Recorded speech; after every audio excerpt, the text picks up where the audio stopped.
I've been reading this book by Will Guidara, I think his name is, Unreasonable Hospitality. Now, Will was the manager and co-owner of 11 Madison Park in New York. A very, very, very fancy restaurant. The kind of restaurant that if you go to New York in order to go to restaurants, you might go to if you're up for spending that kind of money on a table and food and a view and some extravagant service. In the book, he tells a story about one of his captains, who he calls Ben. A captain is the guy who is in charge of an area of the restaurant, in charge of the servers, in charge of the bussers, the face of the restaurant in that part of the dining room. The person who interacts with the guests, who makes them feel welcome, who gives them an amazing experience. Will had been informed by one of his managers that Ben had been drinking during his shift, which was an absolute red line do not do at 11 Madison Park. So Will sat down with Ben and asked him if it was true. And Ben said, "Yeah. And I'm sorry, and I know I've let you down, and if you want to fire me right here, I understand." And Will said, "I'm going to give you a choice. Because you haven't just let me down, you've let your team down. You've let those servers and bussers down. You've let those guests down. You've let the restaurant down. You've let this thing that we are doing together down. You have let our community down. If you want me to fire you, I will fire you. You can pack up your locker, you can go, and we'll never see you again. But if you would rather, you can go to each of the other staff who your actions have affected tonight and tell them what you did and apologize and ask for their forgiveness. And if you do that, then you can come back to work tomorrow. And if I ever hear of you doing this again, I will fire you on the spot." Ben took the second option. He went to each of these staff members, each of these people who he had let down, and he had some hard conversations. He told them what he had done. He apologized. He asked for their forgiveness. And Ben was a hard captain. Ben expected the best from the staff under him. But in that moment of vulnerability, his staff saw someone who was hurting, and they forgave him. A few months later, Ben was caught drinking on the job again. And Will kept his word and fired him on the spot.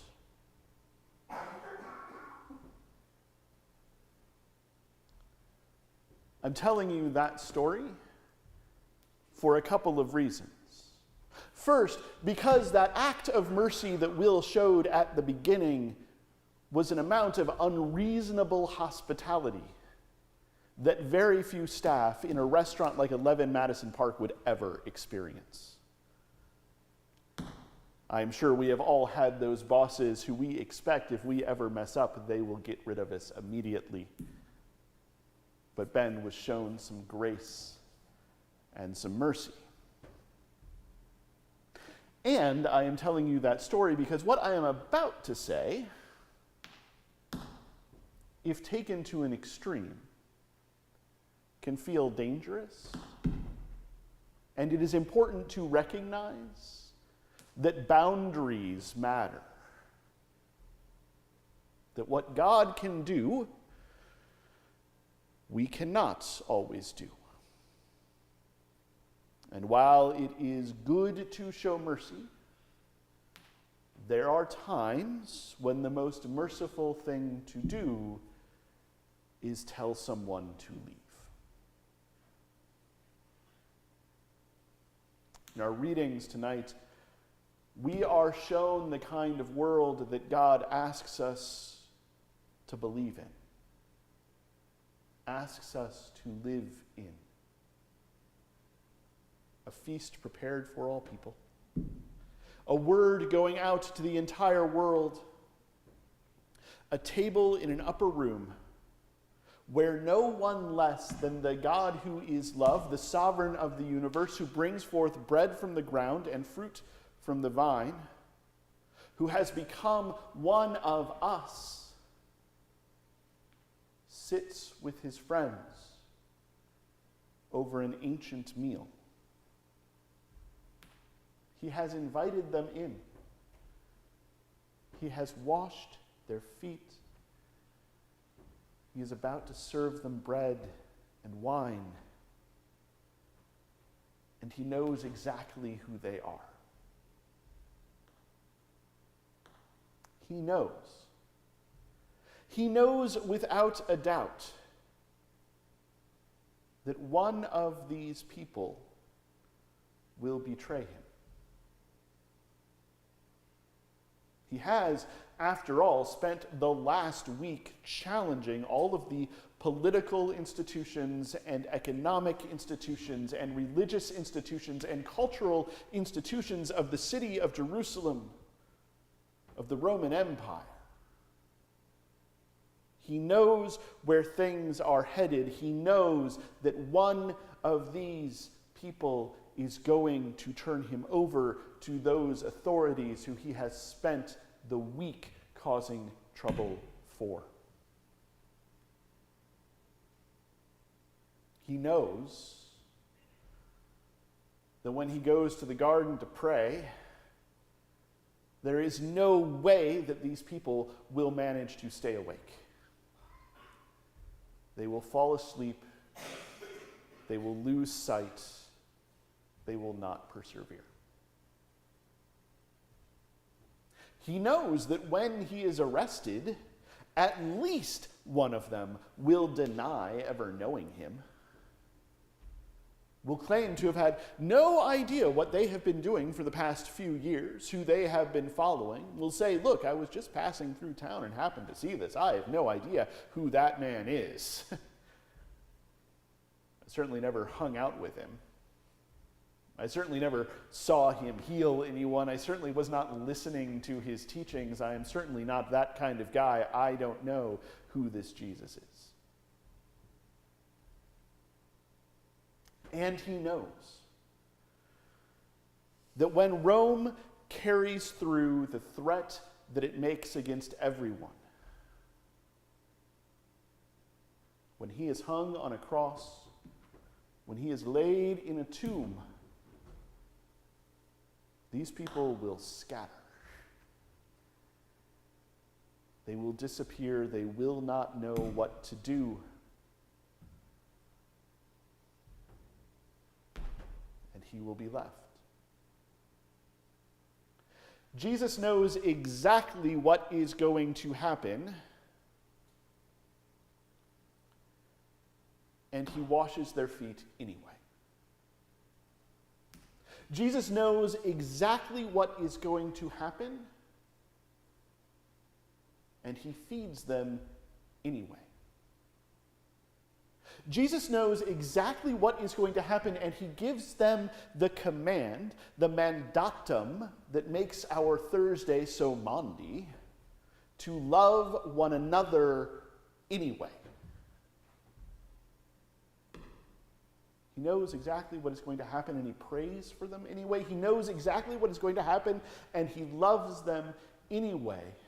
He knows exactly what is going to happen, and he shows them mercy before it happens. And he will show them mercy again afterwards.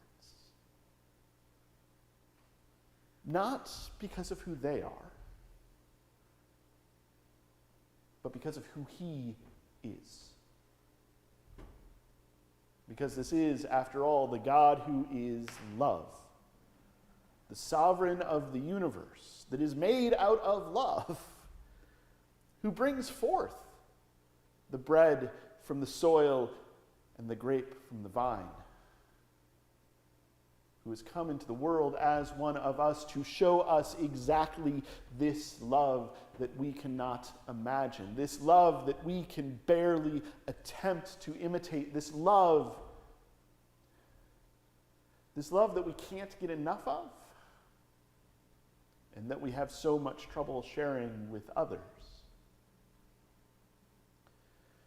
Jesus shows the riskiest of mercies.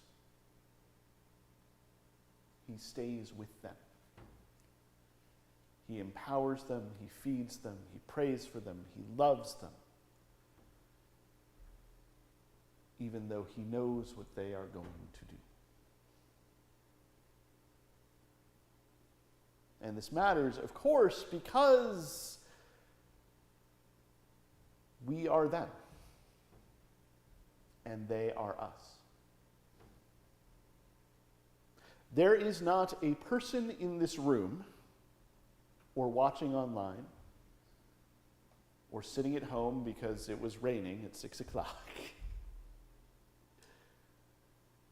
who has not betrayed Jesus. There is not a person in this room who has not denied Jesus. There is not a person in this room who has not fallen asleep even while hearing the words of Christ. There's not a person in this room who has not scattered when the going has gotten hard, who has not laid that faith aside in order to save their own skin. And I want to be clear, when I say there is not a person in this room, I mean I have done all of those things. We all have. No matter how great our faith is, no matter how sure our attendance is on a Sunday morning, no matter how much we might tell other people the good news of Jesus Christ, we all do those things. And Jesus shows us mercy by loving us anyway. Not because of who we are, but because of who he is. He is willing to take that risk again and again and again for our sake. And so how can we respond to that kind of love, to that kind of mercy, other than taking that same risk for each other? Other than saying, even though I know you will hurt me, even though I know you will make me sad, even though I know that you will put me on a cross, I will still love you. That is the big ask. That is the commandment. That is the mandatum that makes our Thursday so Maundy. That command not just to love in some sweet, ethereal, cute way, but to love in that hard way, to love in that difficult way, to love in that way that, yes, sometimes hurts. Because it is just possible that after that hurt, when the seed of that love blossoms, something more amazing comes out. A deeper and truer love for everyone.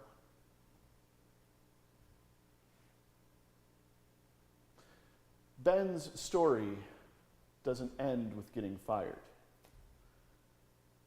Will makes sure we know when he writes it down that being fired was exactly the wake-up call that Ben needed. And he got into recovery, and he turned his life around. And he has a successful career in the restaurant industry, a place where a lot of screwed up people have successful careers.